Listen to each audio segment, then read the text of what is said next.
DCM works. Guilty until proven innocent. It was probably a song that reminded me of it, or I'd done an Arnold Schwarzenegger voice. Writing is definitely an isolating thing. From an outside perspective, that's weird as It makes fuck. us look really mental. But that is because of what it kind of said about art. I had fun in bits. There were fun bits. We went and bought a value pack of straps. Oh my god, we did. There's a big lesson here to learn about storytelling. Hey guys, well, welcome back to the Alpha Artist Podcast, official podcast of digital and creative media works. My name is David, DCM, creative director and lead writer, and I'm joined as always by my co-host Ben. Were you just scowling at your beer for some reason? My beer is brown. The beer Because itself? beer is brown. Yeah. But it looks very, like maroon inside this can. It's like uncomfortably almost blood colored. Yeah. Yeah, well, it is a vampire beer. It's for vampires. That's cool. Which is good, because this week we're talking about Halloween! No, it's not. Will it be? By the time this goes up? Probably. Anyway, It's October. we're not doing a horror film. Instead, we're doing Good Morning Vietnam. The humor of Good Morning Vietnam.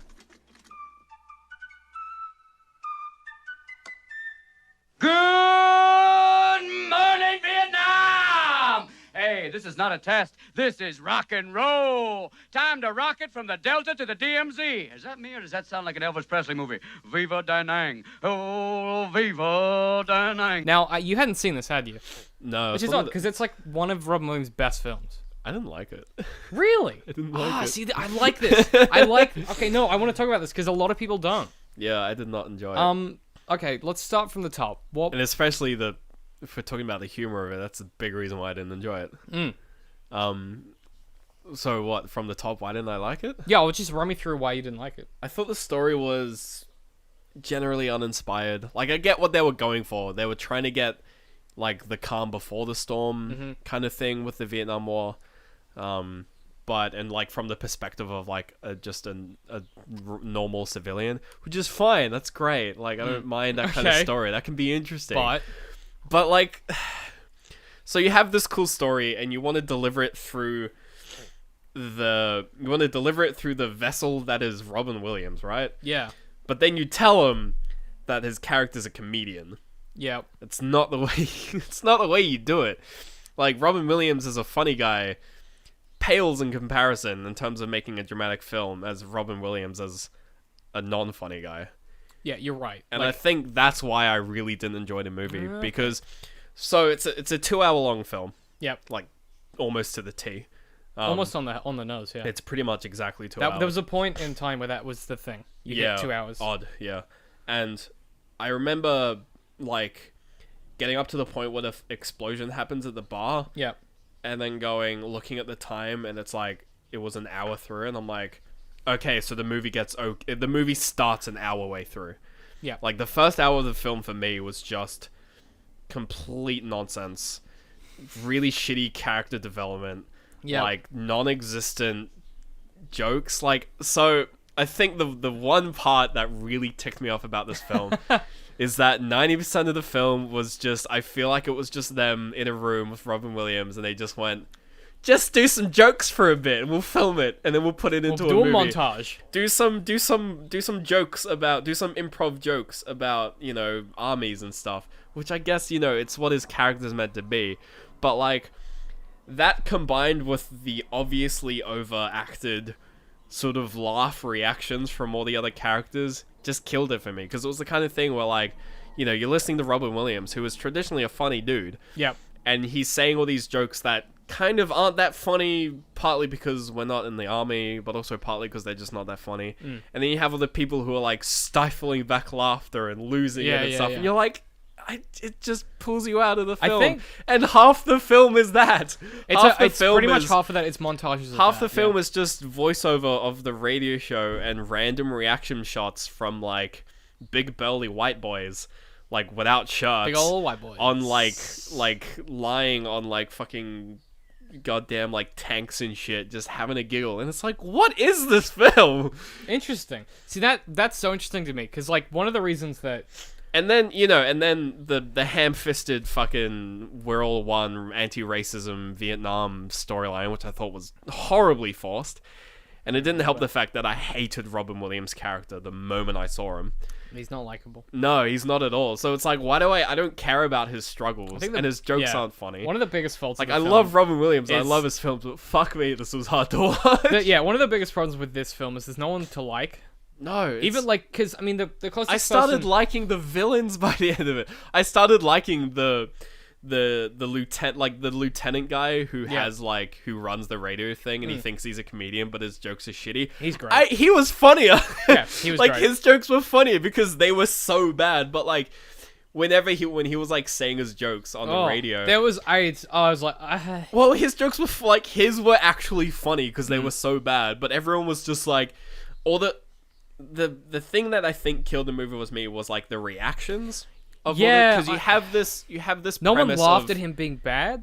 Yeah, and I would be fucking losing it. Like, Yeah. he was so shitty. And then he plays poker, like polka music. I like, mean, for fuck's sake, that's hilarious. And it's everyone's great. just like, oh. And when he ends it with just like, I think you have to give me an apology, that's hilarious. But like, none of the film was that good. That was the best part of the film for me. I think they impaired themselves because one of the reasons that it's so odd is that because it's the army, there's structure that requires certain things, right? So like the fact that he's a commanding officer and he's doing these jokes or whatever, they actually can't laugh at him being bad. Like, Yeah. they can't because Like- it's their job not to. But even... So like the premise is just, I think the problem is it's a faulty premise. Well, I guess, like, I get the idea that they're meant to be, like an army and stuff, but then why do they let him walk around wearing random civvy clothes? They make a mention of it when he walks... I forget his name. Con something. Adrian Chronell, yeah. Chronell. When he walks onto when he comes onto the base, He and, does like, wear the- army clothes after that for the rest of it.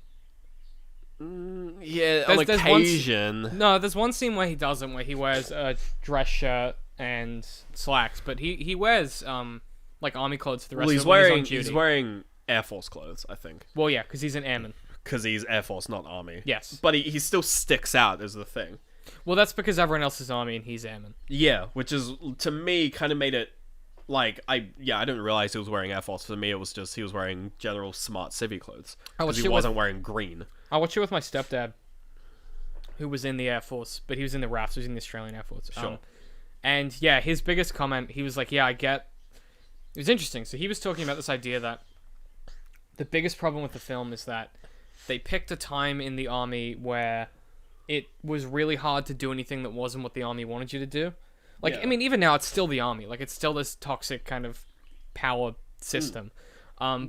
But they picked a weird time where it was so critical that people were in their roles and they were doing these things that to tell a story about a comedian in that space in the way they wanted to is a great idea because it's an interesting premise.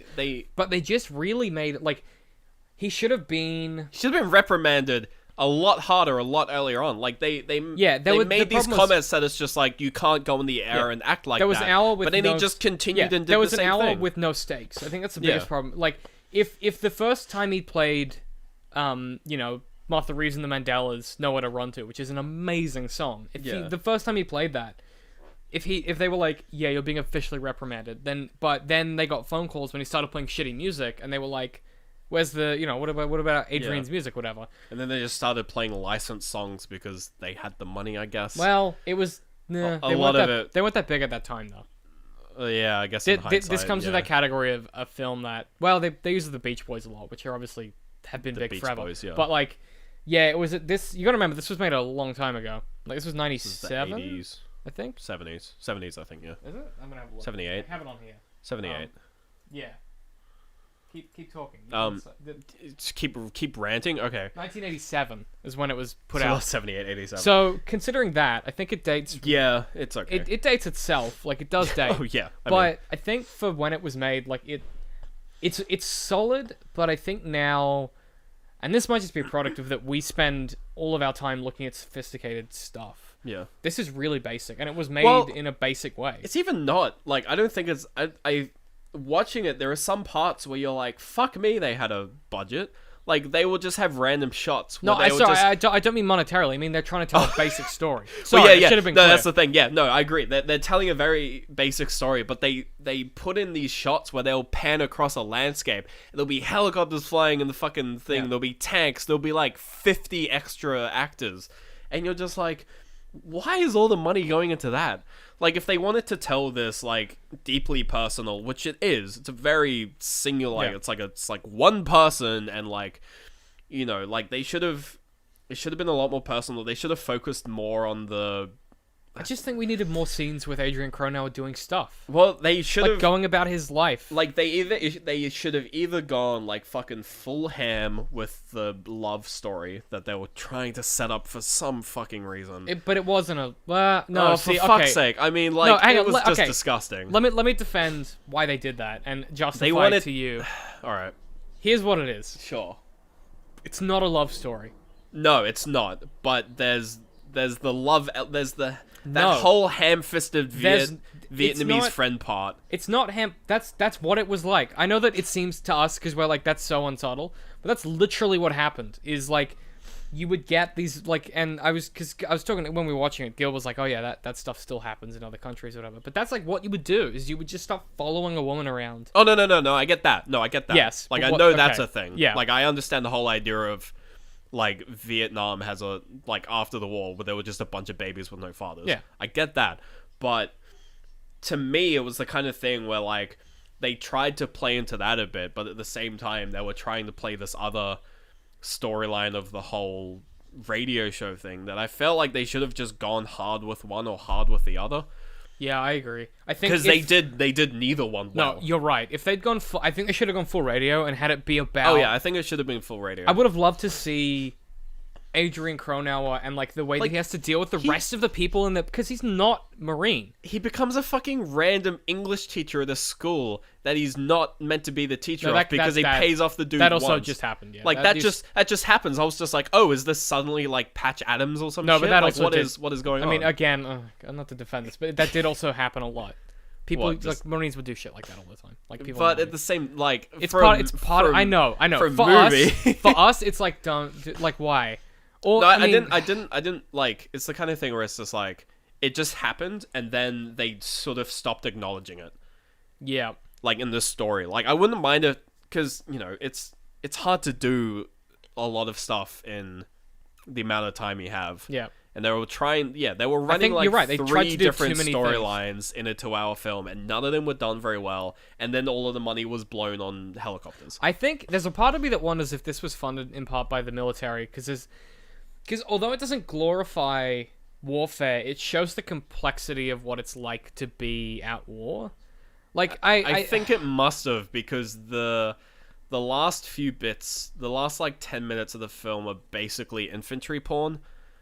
When he's driving into the when he's don't- like leaving. Yeah, but I don't and think it's just yeah, but shot at that after point, it's shot not, of Marines. At that point, it's not supposed to be though. At that point, you're like, this is not. Well, yeah, because that point's the start of the Vietnam War. Yeah, at that That's point, like the start of the you're escalation. You're meant to yeah. be like, oh, like You're these like- are all the Marines coming yeah. in. I think if you gave this to a Gen, what are the new Gen 0? What are they called? What's the one below Gen Y? What's the one below us? Us, millennials. No, millennials are Gen Y. What's the one below that? What? No, we're millennials. No, I know millennials and Gen Y are the same thing. No, they're not. Gen Y is like, no, Gen Y is like 40-year-olds or like 30-year-olds. No, Gen Y is 21 to 35 or 21 to 40 or something. No, we're the oldest of our generation. Yeah, I know. We're the bottom end of theirs, aren't we? No, we're the oldest of ours, No, I always get confused. and we're Anyway. millennials. No, millennials are 21 to like. No, they're 30. not. I just had a meeting today where I got. That's what. But Anyway, then they're wrong. That's it not what doesn't matter, millennials it doesn't are. matter, it doesn't matter, it Millennials doesn't are matter. like we're the oldest, and it goes down to like people who were born this millennium. Oh, that makes sense. Hence millennials, and we're That- the oldest of them because That we're makes 90. sense. I think we're someone's 90 using something. That, someone's using that name. People wrong. know how old we are. Huh? People know. Yeah, we're 95. What people? We're the well, oldest well, of they our do millennial. now. Well, I'm pretty sure they know we're 21. They've they've Shout worked outs it out. to being able to drink in the US. Oh yeah, that's true. Whereas I've been an alcoholic for 3 years. There. Yeah. Yeah. No, what I was gonna say was, I think if you gave this to a teenager now and you had them watch it, they wouldn't get a lot of it because they don't have the historical. Well, if someone context. doesn't know what the Vietnam War is, they won't understand But it at all. But even if they know what the Vietnam War is, you have to know at least a bit of the history to understand. Yeah, you where have this to know sits what and, happened. and why it's so why this point in time is so important, and why someone I think something they did well is they portrayed the idea of someone like Adrian Cronauer and how important that was at the time. Yeah. Like there were literally there were not actual wars, but there were like really aggressive sanctions and stuff to make sure that people that were on stuff like radios and stuff like that at the time in Vietnam, there were aggressive sanctions to make sure those people stayed and did what they were doing, because like that was the only thing stopping was like these people from going crazy. Was that whole censorship thing also? Yeah, that was literally how it worked. So they would print off, and then they would have people that were trained by the military and the CIA, and they would cross off, and they would say that things are okay. And it was a really complicated job, and they had to deliver news that was relevant but not sensitive. Yeah, that was interesting, and I feel like if they if they'd gone to the radio and gone in hard, that would have been really fascinating. Yeah, if the film would have been a lot better if it was about, you know, like he comes in as a disc jockey because he's just they're just like, just run this radio show for the Marines, and he comes in and he's just like, you know, you got to deliver the news as well. And they're like, whatever, and he grinds against some of the higher ups, but because people like him, he's not breaking any rules because they're like, you know, we want to de-stress our Marines, and then he sort of gets tied up in this whole censorship issue, and maybe he has a Vietnamese friend that he meets at the bar, leave it at that, and he sort of talks with them, and he goes, well, there's all this stuff happening, and maybe the explosion still happens, and you have that whole thing where he comes in, he's still got blood on him, and they're just like, you can't report what just happened. Like, that was a good scene. Yeah. Like, that was really powerful. And when he tries to I think when he tries to force it and it just doesn't... Yeah, like, that was really powerful, but like, then it just kind of, you know, like... Because the framing of it doesn't... Yeah, the rest of the movie, like, that was the most sincere scene in the entire film, but you just forget about it by the end. And the fact that, that like... should have been the 1 hour, 40-minute mark. Yeah, or something. like, that should have been like, the big climax. Where, yeah. And, you know, he should have been, like, you know, he should have, like, lost it by then, and then been discharged with, like, medical, and then you're like, wow, that's a really powerful film. Yeah. But, like, no, they just do this weird... And, like, the fact that the fucking colonel basically sends him off to die, where he talks to the dude, it's just like, is this road safe? And it's just like, no. And he's just like... Give him a 24-hour pass. I'm like, who is this villain? Like, this, like, that doesn't, like, I don't know, I can't say it doesn't happen, but, like, for fuck's sake, that's such a caricature, where it's just like, I'm gonna send him on a road that's dangerous so he dies. It's like, what the fuck? It's a little it's too not on the believable nose. I think it's not believable because they spend so much effort and time making it feel like it's really part of that time period. Then they're like, and here's a villain guy. Yeah, and, like, maybe... and here's an evil caricature, like, and you're like, it was surely not. It was just a little too much. Yeah. Like, even the, And it didn't even matter. It didn't matter. No. They got saved, and he came back on a helicopter. Like, that scene is completely unnecessary. Yeah. Like, if they'd gone the other way, and he makes it to the Marines, and then actually interviews them like it was meant to in the first place, and then you get some different perspectives, that would have been cool, because it could have been like, you know, he's now he's gone from disc jockey to interacting with these, but again, to just being behind the radio and then actually being almost an investigative journalist. And again, that would have been more interesting if that was the route they'd gone down with the radio stuff. If they really honed into that and been like, what is the interesting story to tell? Yeah, but instead they tried to tell like 3 stories, and then they just had him, you know, fucking improv for hours, and then just slap that in. It's just like, I love you, Robin Williams, but goddamn, this movie was really hard to watch. It felt like I don't know if it's just because it's dated or whatever, but it just felt like I don't think it was dated. I think it was. It's just a missed up. They just missed. Also, a lot 2 hours of is a weird length. Like, there's a reason we don't make 2-hour films. We make either hour and a half, or we make 3 hours. Real long. Yeah. Because 2 hours, it felt like 2/3 of a film. You know, by the end of it, I was just like, I wish there was more, or I wish there was less. You're like, I wish it had ended when just after the bomb went off. Or I wish it had. Yeah, I wish, because the bomb happens in an hour. So if there was half an hour after that, fucking job done. That's a good film length. That's the apex. That's where you would have had chill down from there. Yeah, you have your resolution. You've hit the top point of your story grid. That's literally where it happens. But the problem in hour is, and a half films. Then there's another hour, and you're like, what? You're like, what the fuck are they gonna do in this if hour? Been a TV and they show, just fill it with garbage. It's just it's fascinating. The hour point is where the film gets interesting, but the last hour is the worst. I think is the problem with the film, and I don't disagree. Yeah, and I mean, I was going in with really quite high expectations because, again, I haven't seen this film, but everyone knows the fucking scream of Good Morning Vietnam. It's a classic, and I was, you know, when he does it the first time, I'm like, that's the sound bite. That's the one I've heard, and you know, he does it a lot of times, but it doesn't really get old. Even, you know, he only does it about 4 times. He does it the first time, the second time, the third time when it's really half-assed because after the bomb, and then the 4th time with the Marines when he's talking to them. I thought that was good. The bit where when he's doing the, again, clearly improv, like jokes with the Marines. I think that was written. That was. Do you think that was written? Yeah. Oh, okay.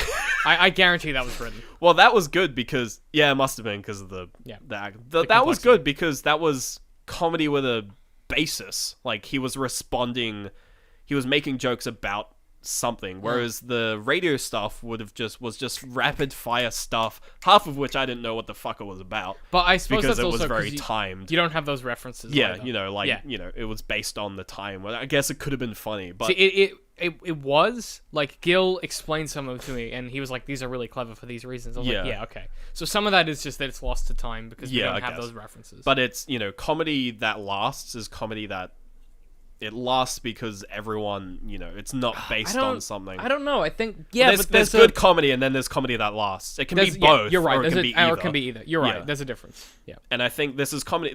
This could be comedy that's good. I mean, it probably is because it's Robin Williams. But it's of its time. Yeah.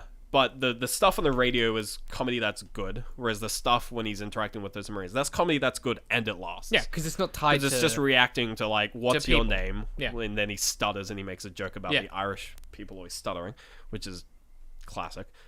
classic Robin Williams. Classic Got racism. him good. So I went in, I got what I wanted about 20 minutes into the film. Yeah.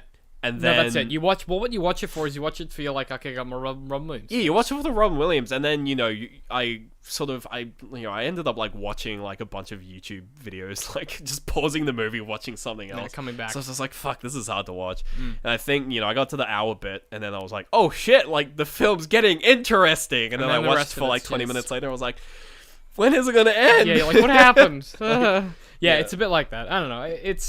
I think it's watch at least watch the first hour. If you're gonna watch this and you haven't seen it yet, watch the first hour. Just watch it so you know what the film is, so that when someone asks you if you've seen it, you can say yeah. Yeah, and So that you don't have to be told, "Oh, you should watch it. It's great." Because I mean, I can't imagine many people. Well, I mean, people would probably just say it's good because it has Robin Williams, because that's what happens when you die. yeah, But I still think it has value. I think it does. It has. It's probably. I mean, most of the radio stuff has to be improv, right? No, written. It's all written. All written. Yeah, Man, it just makes it worse. Because it's just I don't know. garbage. Well, Then it's. I believe. I mean, it like, I was- feel like some of it has to be. Oh, definitely Like a his portion, acting for of course, a portion of it was his delivery is yeah, because Robin they- Williams' delivery of any line, he makes like the writing is only half of his performance. Yeah.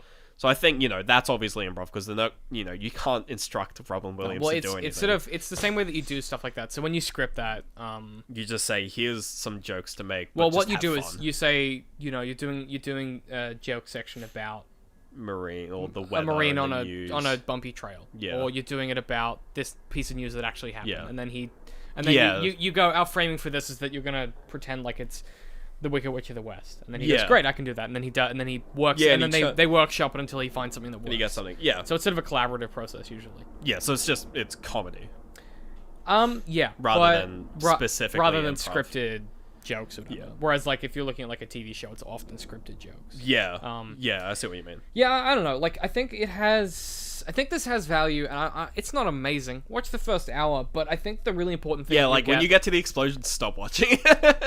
watch for the explosion just after, and then you can you can stop. You can stop. Yeah. But what it does is it gives you Actually, just watch the first hour and a half. yeah, Avoid the last half hour. it gives you a pretty good representation of what that time period was like. Because spoiler alert, he goes home. Yeah, well, That's of course the he end of does. the film, so you But- don't need to watch it. But I think it's important because it gives you an idea of what that time period was like. It gives you an idea of what working in the military in that time was like. Yeah. And it's a good indication of like how toxic the military can be if you're in the wrong position. And I think there was some interesting cultural perspectives of sort of Vietnamese life there. Yeah. Some of it, most of it was sort of just like to the side. I think the funniest one was the chaperone on their date, which was just the entire family. Great, and that happens. Yeah, And and I thought that was pretty humorous. I'm like, oh, okay, it's like he's clearly completely out of his depth, and You know he's what's not really something- used to this. Speaking of that, I think something they did very well is they were never disrespectful, even in their jokes of the Vietnamese culture. Yeah, I think that's a big part of it. And And there was no. It's really Yeah, difficult. they didn't. they did a really good job of not villainizing the culture, even when one of the main characters, the Vietnamese kid, Yeah. was He was part of the he was a bad terrorists. guy, but they that final scene where he gets confronted, which again, it's really unfortunate that it's at the very end of the film because you have to go through a lot of garbage to get to it. But that, tearjerker scene, which isn't that sad, but they're all crying during it. Like, that was really good because that was a pretty, interesting perspective delivered fairly sort of authentically because It felt like it. Yeah. It yeah, wasn't because he doesn't overdone. have amazing English. Yeah. So it's coming across in this broken English, and you're thinking, you're like, that's, it's kind of legit. Yeah, there were a lot of moments in the film where you're like, whoa, that, like, it feels very real in Yeah. the way that they've done it. And, it has, I agree with you. Like, everything you've said, I completely agree. Yeah. But I think there is real value in this for if you are someone that doesn't understand what that conflict was like, or even if you don't understand, even if you're someone who's like, I don't get why people who are in, people who live in Iraq or in Afghanistan find these people who've come in so distressing. Yeah. Watch Good Morning Vietnam, because it's exactly what it's like. There are these people that come in, they're totally different, they don't know the culture at all, and they just kind of fuck around and boss they you just around. change your country. Yeah, I think the most sort of the biggest lines for me were when Robin Williams' character would say things like, "We're here to help your country," because it's the kind of thing where you hear that and your immediate sort of you're like, nowadays the immediate reaction, you kind of think back, you're just like, well, no, you're not. You never, Like, and you never never were. And- like, and- we but- know that now, that yeah. line, we're here to help your country, like, that gets echoed, like, with post 9/11 Oh, and everything. what's happening in Syria is like, you get that, where it's just like, we're trying to help you. So it's like, don't, you kind of just make things worse. But I think the problem, I don't want to get political, but I think the No. problem is, and actually, you know what? I don't give a shit. And you know what? No, you know what I We're gonna will get say. political. We're not going to get political, but I'll say this as always. We have opinions, and we're fairly liberal. Yeah, we're both fairly left. I'm relatively conservative in some of my opinions. Yeah. I'm patriotic as fuck, but I'm- not in a nationalistic way. I'm hilariously central. Exactly. We're both hilariously central Yeah, we're in a lot of both ways, quite but center. to the point where it's almost infuriating when we try to do reviews of stuff because we just don't have a strong opinion. But that being said, I think it's interesting that they examine this idea of the military tells. It's an echo chamber. Everyone is saying we're here to help them. We're here to help them. Yeah. Eventually, everyone is saying it. You just start to believe it. Yeah, And- like when he was saying it, it was never delivered as a line that was meant to be punchy. It was just. just It something was that just. he It was knows. just. Yeah, it was just the reaction. It was just like his knee jerk. It's something just that he like- knows to be true because it's been said so Yeah, much. so he would just say it. Like, it was said by a couple of characters just offhandedly, and it was never meant to, it was never like delivered as. They never drove it. They just let they it never sit. like they never sort of shone a light on it. They just had it sort of waft across the fucking screen, and you're just like, whoa, there goes the racism. Yeah, and because it's part of that, and that was what it was, and it's still Yeah. like that now. And I think that is where this film has value for me. Yeah. is in showing those experiences that we are never, because we're never going to join the military. No, But, bit late for that. But seeing this, yeah. Well, also they wouldn't a bit take chubby us. for that as well. Yeah, they wouldn't take us. I have too many medical conditions. They wouldn't let me. I have too many rolls. I drink too much. Yeah. But too many rolls. I have like one too many. One too many. One too many rolls. Yeah. Yeah. No, I think that it's worth watching just because it gives you that insight into what it's like to work in a structure like the military and how easy and quickly you get can go from indoctrinated, joining to yeah. do a good thing, and how the system can funnel you into doing the wrong thing. And there's a couple films that do that really well. We've talked before about Spec Ops: The Line, which is Spec Ops: The Line. There's the greatest also we should example of that. probably do Full Metal Jacket at some point. It's a Yep. it's a film that does that side really well. I haven't the whole, seen it. Yeah. It's a very good indoctrination film Okay. in terms of showing indoctrination. Yeah, not yeah, actually I know what you mean. indoctrinating Yeah. people. Yeah. No, this area always interests me because I think it's something that gets explored in fiction a lot. You know, I mean, it's why stuff like The Hunger Games became so popular. Like, because it's a really interesting area of psychology. Yeah. Of how does a structure like the military, how does that change the way that people behave, and how does Yeah. it, effectively brainwash you without you realizing? I don't know. It's interesting. The film is whatever, but watch the first hour and a half. The first hour and a half, like get up to the bomb, see the reaction, then you can kind of go. Yeah, you can go home. Yeah, Yeah, and not that's much after that. and that's fine. And I think it does what it needs to do. It's not great. I think it's the kind of thing where the actual climax they were going for is worse than the the climax that halfway they through. created. Yeah, Yeah. I agree. No, yeah, totally. But look, as always, Ben, where can people find us? Oh, Twitter, it's somewhere. You got Fucking him. know. You got him this time. You just hit it on the head. Yeah. So we're at DCM_works on the tweeters. We're at Facebook, DCM Works Social. We're on Patreon as well, patreon.com/DCMworks. You can go there. You can bloody give us $1. Give us $1. Or done, whatever. It's up to you. It's beer money. We're on the YouTube. If you want to go there, you can have us look. We're youtube.com/DCMworks. Listen to this thing on YouTube as well. You can do it. All this other stuff. You I can don't fucking what know. if you want to. I have a new channel, The Antagonist. I do video essays. You can check that out. Otherwise, this episode is brought to you by DigitalOcean. They are a web hosting service, so you go to them and you have a server with them. And if you use our referral link, that'll be in the show notes, dcm.works/ocean, you get a sweet $10 of credit. DigitalOcean are cool. They're doing a current thing where this is completely unrelated to what you're talking Yeah, about. keep going. They're doing a current thing called Hacktober. Yep. Where if you're a developer, you can get a T-shirt by contributing to open source things. It's cool, isn't it? It's great. They're a cool great people. company. I Yeah, really like them. I got an email from them, and they were like, "Join Hacktober." I was like, "Cool," and I was like, "Wait a minute, DigitalOcean? Yeah. We fucking They're sponsored by really them. cool. Thanks, fam." Yeah. I'm going to Melbourne at the end of the year, and I'm going to a convention they're having there. For developers and stuff, Yeah. so I'm pretty excited. But yeah, they're a great company, and they are really friendly over the phone. So if you go to dcm.works/ocean, you get $10 off, which is about Swarm around in that it's $10. about 2 months of hosting. So Yeah. if you want like a website, if you're going to start a podcast, we use them to host all our podcasts. Yep. They're super reliable. We have one URL, so we have dcm.works, but I create droplets within that for all our podcasts. So they're like independent servers that exist within our structure. Super easy to use, and yeah, they have great customer support, so get amongst it. One of those people that I would plug even if they weren't paying us, Oh, but they are paying us. But they are paying us. Please so keep we're paying gonna us. do it. Yeah. Look, guys, I'm at DCM I Hate Pie. I'm at Literal Citrus. I'm gonna bloody see you next week, unless you unsubscribe. Why would you do that? Stop giving them ideas. You said it last week as well.